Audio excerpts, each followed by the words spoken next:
नमस्कार दोस्तों, Manu short hand classes में आपका हार्दिक स्वागत है।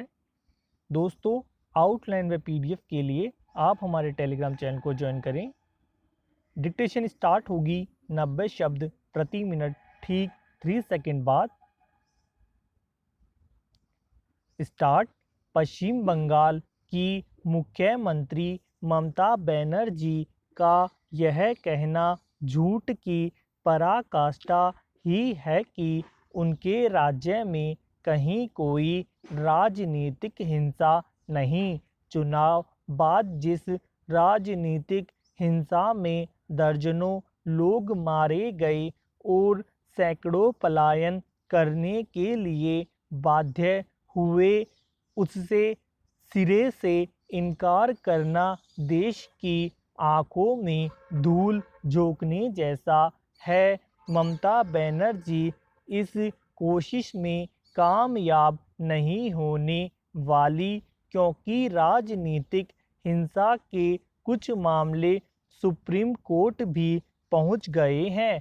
इनमें एक तृणमूल कांग्रेस के गुंडों की ओर से किए गए सामूहिक दुष्कर्म का संगीन मामला है और दूसरा हत्या का। सामूहिक दुष्कर्म मामले में तो विशेष जांच दल का गठन करने की भी मांग की गई है, क्योंकि ममता की पुलिस राजनीतिक हिंसा की घटनाओं का संज्ञान लेने से ही इनकार कर रही है। बंगाल पुलिस का ऐसा आचरण शर्मनाक तो है, लेकिन हैरान इसलिए नहीं करता क्योंकि वह पहले दिन से तृणमूल कांग्रेस के कार्यकर्ताओं की तरह व्यवहार कर रही है।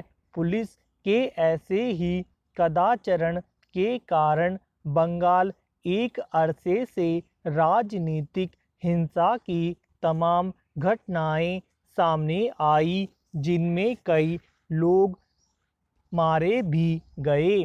वास्तव में तृणमूल कांग्रेस ने वही राजनीतिक संस्कृति अपना ली है जो एक समय वाम दलों ने अपना रखी थी। अच्छा होगा कि ममता बनर्जी यह स्मरण करे कि वाम दलों का क्या हश्र हुआ इस बार के विधानसभा चुनाव में। उन्हें एक भी सीट नहीं मिली।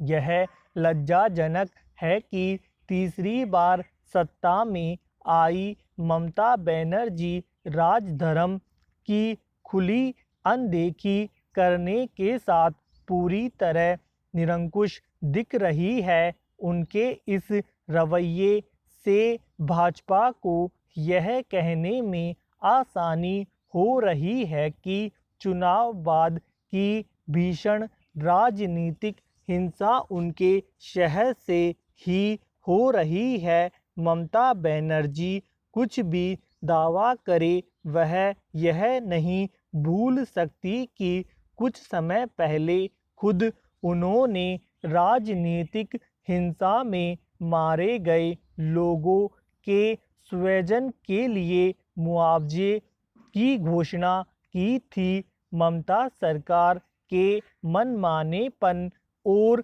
अड़ियल रवैये को देखते हुए सुप्रीम कोर्ट के लिए यह और आवश्यक हो जाता है कि वह बंगाल की राजनीतिक हिंसा का संज्ञान ले।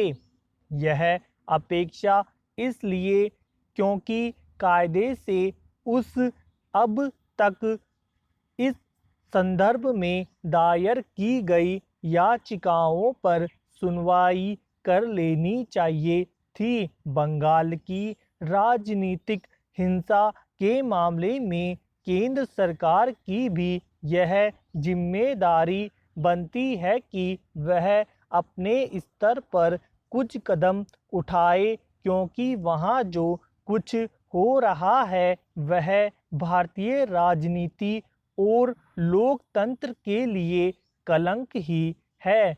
गाजियाबाद के लोनी में एक बुजुर्ग की पिटाई और दाढ़ी काटने के झूठे को सच बताने की कुत्सित कोशिश में जिस तरह के वीडियो वायरल किए जा रहे हैं वह एक गहरी साजिश का इशारा करते हैं। कुछ राजनीतिक दलों और सामाजिक कार्यकर्ताओं के पास अब वास्तविक मुद्दे नहीं रह गए हैं।